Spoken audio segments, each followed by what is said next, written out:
Wala na makagawas ang driver ni ining mini dump truck human mabangga sa kasugat ni ini nga bus kagahapon sa buntag sa National Highway sa Barangay Ladya, Sultan Kudarat Municipality. Giila sa mga otoridad ang naipit nga driver nga si Mark Ismael. Mitabang na ang mga residente aron mapahawas ang driver sa mini dump truck apan namatay kini diha tungod sa impact sa bangga.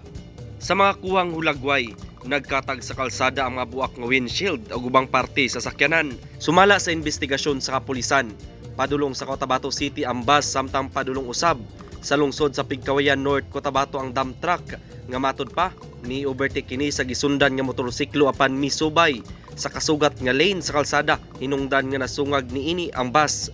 Walay gireport nga naay nadamay sa pasahero sa bus human sa bangga. Subling nagpainomdom ang kapulisan sa mga driver nga dili ipasulabi ang pagkaarisgado sa pagmaneho og batasanon ang defensive driving aron malikay sa susamang insidente. Marvin Revilla, Newsline Philippines, Province of North Cotabato. Stay safe!